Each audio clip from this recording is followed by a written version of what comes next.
Okay, students, well, in our last lecture, I've discussed about Industrial Dispute Act. So, we have talked about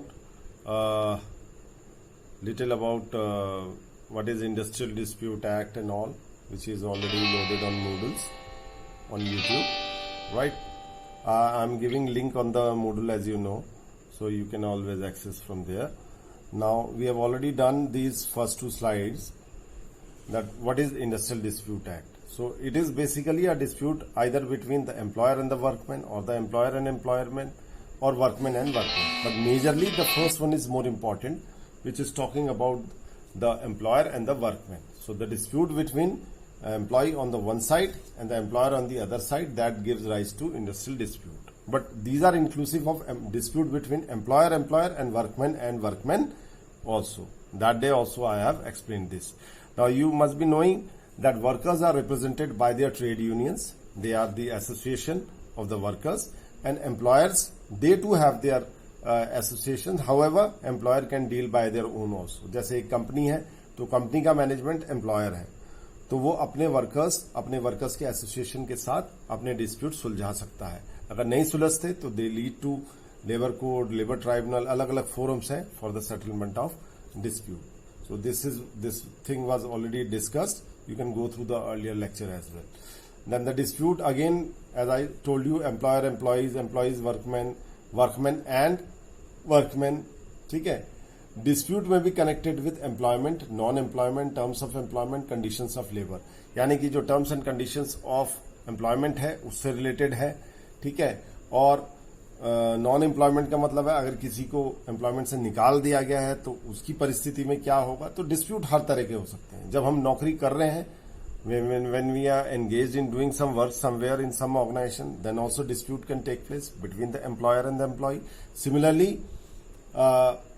it can take place even after somebody has been thrown out or has been terminated or has retired.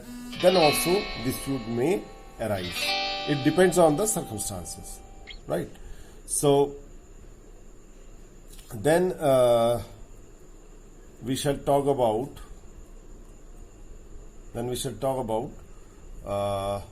this one.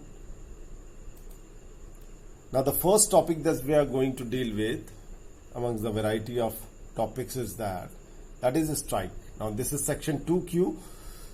So we will go through one by one. The first part of strike, the definition of strike says, the cessation of work by a body of persons employed in any industry acting in combination. Cessation का मतलब है काम को रोकना. I will explain word by word.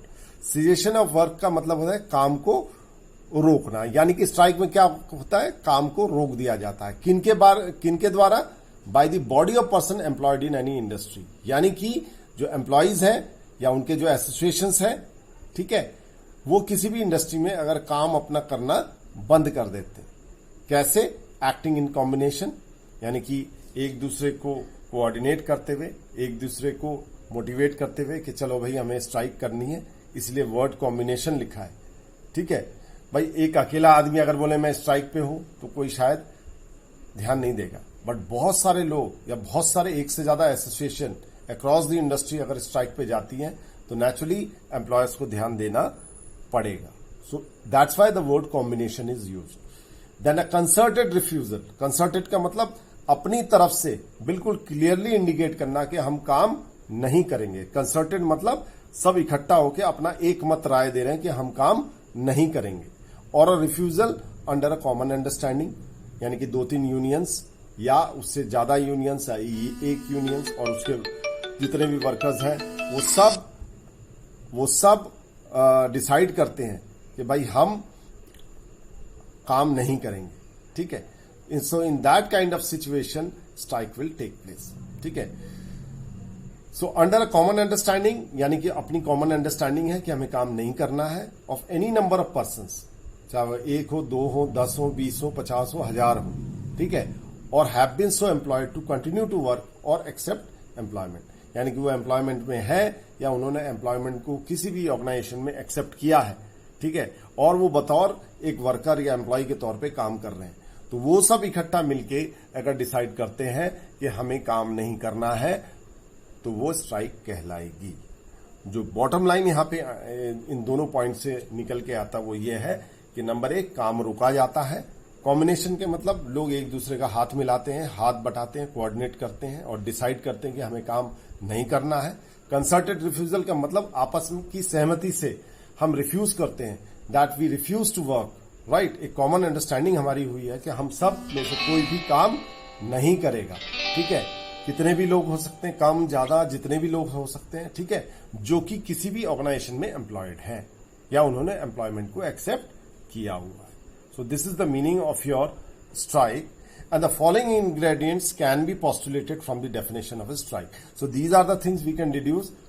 Plurality of workers. Plurality का मतलब बहुत सारे लोग हैं। Plural, singular plural जो इंग्लिश में पढ़ा था, तो कोई सिंगल आदमी नहीं करता है। स्ट्राइक जनरली तब मानी जाती है जब बहुत सारे लोग इकट्ठा होकर डिसाइड करते हैं, तभी वो स्ट्राइक होती है। दूसरा, सीजेशन ऑफ वर्क, काम का रुकना जरूरी है, और रिफ्यूज करना कि हम काम नहीं करेंगे, ठीक है। ये 2 पॉइंट इंपॉर्टेंट है। थर्ड है एक्टिंग इन कॉम्बिनेशन और concerted action under a common understanding, यानी कि आपस की रजामंदी से, आपस के हाथ मिलाकर, आपस की रजामंदी और सहमति से हम काम करने से मना करेंगे। एक्टिंग इन कॉम्बिनेशन का मतलब सब एक दूसरे का साथ देंगे कि हम में से कोई काम नहीं करेगा। I think the main emphasis of this strike is clear to everybody. I hope so. If there are any questions to be raised, please raise it during the live sessions whenever we are going to conduct those live sessions, right? General prohibition of strike, ये कुछ चीजें हैं बच्चों।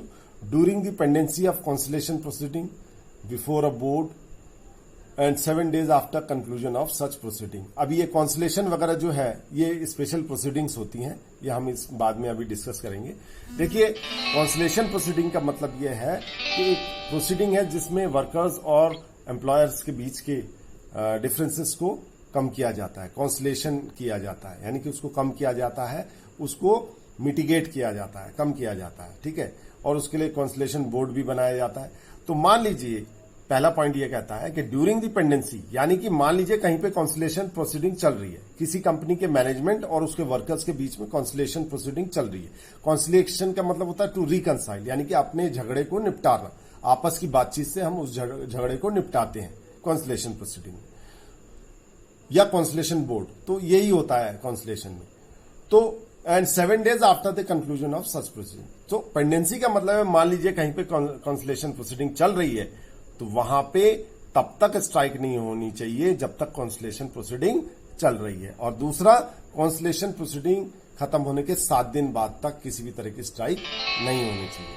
सो this is your first point that you have to understand. दूसरा है during the proceeding of pendency of, pendency के मतलब लंबित है, यानी कि अभी वो चल रहा है। Pendency of proceeding before a labour court, tribunal, national tribunals and 2 months after the conclusion of proceeding. So इनमें से किसी लेबर अदालत में कोई मामला चल रहा है, तो इस बीच में आप स्ट्राइक नहीं कर सकते। मान लो वर्कर्स की यूनियन है और मैनेजमेंट है, उनके बीच का कोई झगड़ा लेबर कोर्ट में चल रहा है, तो भी आप स्ट्राइक नहीं कर सकते, वर्कर्स से स्ट्राइक नहीं कर। ट्राइब्यूनल स्पेशल कोर्ट्स होती है जहां इस तरह के झगड़े का निपटारा किया जाता है, अगर वहां पे चल रहा मामला तो भी आप स्ट्राइक उस वक्त वर्कर्स नहीं कर सकते।